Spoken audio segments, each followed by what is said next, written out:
It's the Metro on WDET. I'm Robin Vincent. A lot of people look at our politics and feel powerless. But often they skip over the decisions that are happening in their backyard and turn to the actions in Washington. For many, that's not the story in Oakland County. On April 8th, hundreds of people showed up to protest surveillance technology. And because of the way that meeting was conducted, a number of people decided to organize to try to recall Oakland County Chair Dave Woodward. So what happened at that April 8th meeting? What would it mean to recall the legislative leader of Oakland County? What might come of all of this local political organizing, this energy? Justine Galbraith is a leader of the I Am Oakland County campaign. To discuss that campaign and the recall attempt against Chair Woodward, she joins me now. Justine, welcome to the Metro. Hi, thanks so much for having me. First, how did this attempt to recall Commissioner Dave Woodward get started? It began on April 9th, the day after this meeting, in which so many constituents were kind of forced out of having a voice in this vote, because the next morning everyone was still really upset, really bothered by the vote and the way the process that it happened in. And the conversation was kind of like, well, what can we do? What can we, and that kind of quickly turned into, how do we hold them accountable, which turned into let's recall Dave Woodward. When you say that people's voices were forced out or they weren't heard, can you explain that a little bit more? What exactly happened? Well, so as you said, hundreds of people showed up for the April 8th meeting. It was standing room only. Like they had to, well, they don't do that. They had to go to an overflow room because the auditorium was filled. And early on in the meeting, there was a motion to move public comment to the end of the meeting. Usually there's two public comments. The first one is on items that are on the agenda, and then there's one at the end for anything.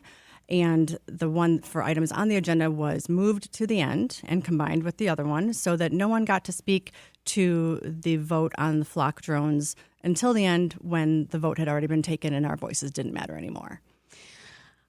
I have reported at many a public meeting before, and I can say that one of the surefire ways to anger residents is to move that public comment period to the end of the meeting, which essentially is saying your thoughts on this matter don't matter as much to us as our thoughts. I mean, that is because that's the point of the public comment period, right? Is that local leaders are supposed to take into account what you're saying. Yes. So this angered everyone, and this is understandable. I mean, this is all happening because the Oakland County Sheriff's Office is getting surveillance drones. So I do want to also dig in just for a moment into the issue itself that is angering people. Why are you and so many other residents against the use of drone surveillance?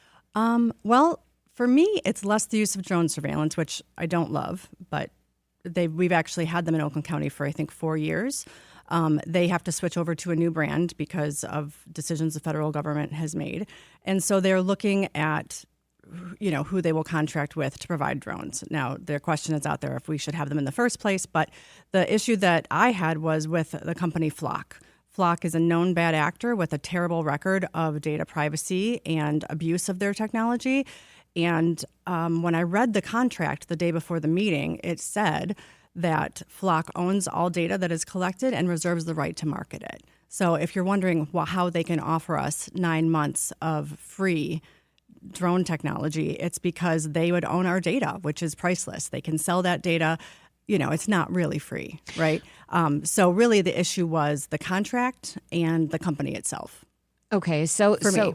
Sure. So you're dubious about the contract, about the company, but even more so, it's the process. It's what happened here in terms of the county approving the contract. That's really at the core of what you're angry about. Right. Yeah, the process really was insult to injury.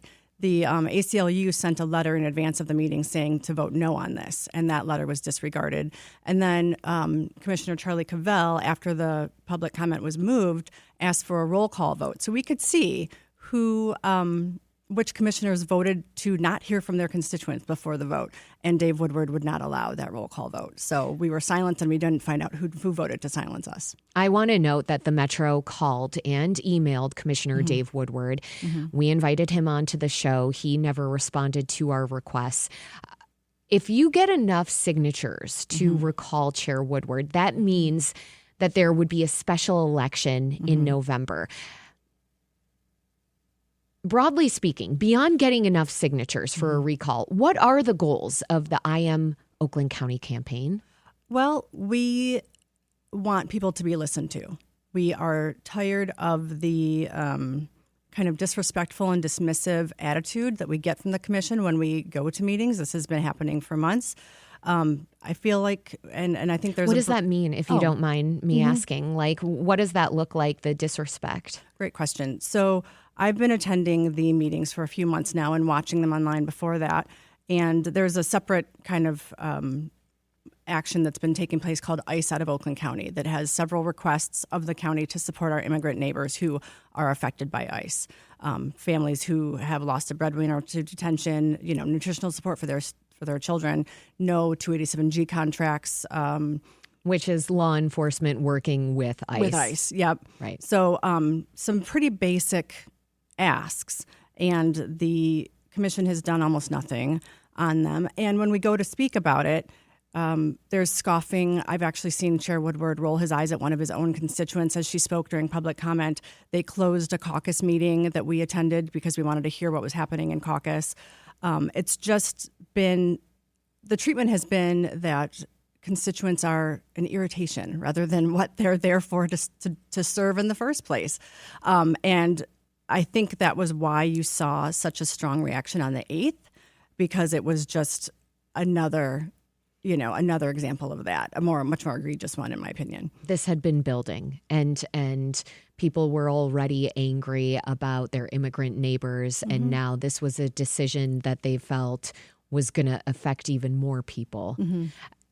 It's the Metro on WDET. I'm Robin Vincent. My guest is Justine Galbraith. She's the leader, one of the leaders of the I Am Oakland County campaign, which is a movement to recall Oakland County Chair Dave Woodward.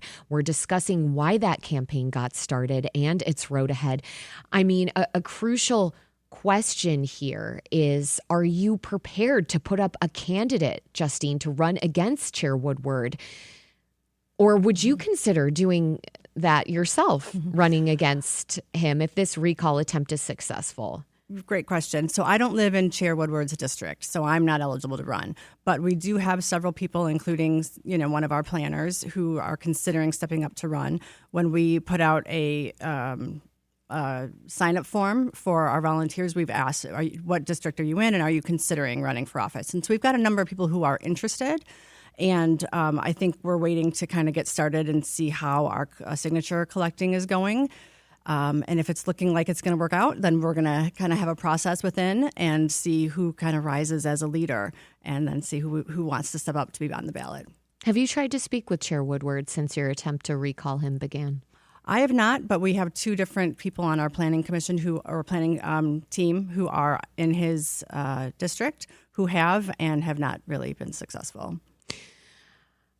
Chair Woodward has been in the news quite a bit over the years, over his many years on the commission, which is 20-ish years? I believe, since 2004, I think. He got some bad press late last year when it was revealed that he had voted on issues related to his work with private clients. He also raised the pay of a client of his who works for the county. That client used Woodward's political campaign services. How much does that context influence the push now to recall him? That's a great question. So we learned after the meeting, after we had formed and already decided to start working on recalling him, that he took a trip to Flock headquarters back in November and didn't tell anyone about it. So the public didn't know. And he didn't even tell his own fellow commissioners. So when they were voting, they did not know that this had taken place, an all expenses paid trip to Flock headquarters. And he has not answered questions about, does he have any financial ties to Flock? Why didn't he disclose that trip?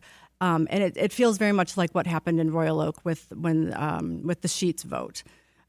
He is a consultant for Sheetz gas stations. He introduced the Sheetz folks to the Royal Oak city officials. And then what do you know? A Sheetz location that the community was opposed to passes unanimously.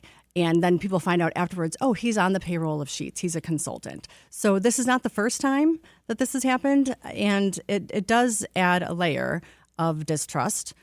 And, this is also the same person leading the same commission that voted against financial disclosure back in November, against, ethics reform. So if we had those rules in place, maybe we could get some of these questions answered, but they voted against it. I mean, you have a tough road ahead. Practically speaking, you have to get signatures from about 25% of residents in Chair Woodward's district in parts of Troy, Birmingham, and Royal Oak by July 31st. Is that right? That's correct. I'm wondering, I realize that this is very much about holding a local leader accountable, but I'm wondering what it's about more broadly. Is this a fight more so about power and representation in politics than it is about one single leader who you feel is not representing you? That's such a great question. Yes.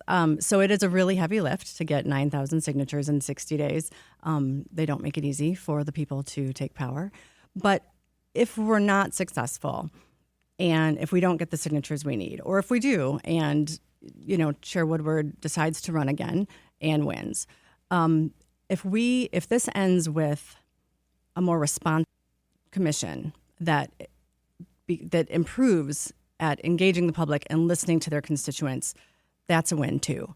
It's not what we want, but the voice of the people has been shut out and disrespected, and that needs to change. So however that change comes, that's what we're looking for. We're looking for the people's voices to matter, because right now there's no indication that it does. I want to end on the last 30 seconds that we have here by mentioning that this is a bipartisan effort. Why is that important to you? Because everyone deserves respectful representation that listens. I have been very disappointed with the voting that I've seen on the commission. It's for a Democratic-led commission. I feel that they've been voting out of alignment with Democratic values. But no matter where you are on the political spectrum, you deserve to have representatives that listen to you, that don't treat you like a burden when you bring your opinions to them, and that don't take away your voice when you only get 3 minutes a month anyway to express your concerns. And then to take that away, no one deserves that. So everyone across the political spectrum deserves better, and that's what this is about. Justine Galbraith is a leader of the I Am Oakland County campaign. That's an effort to recall Oakland County Chair Dave Woodward. We have reached out to Chair Woodward multiple times to invite him on the show. We'll let you know if we end up hearing back from him. Justine, thank you so much. Thank you. It's the Metro on WDET. Coming up, the Arab Film Festival returns to Dearborn and Detroit with over 40 titles, shorts, features, fiction, and documentary. The festival's curator joins the show next to run through some must-watch selections. That's next on the Metro.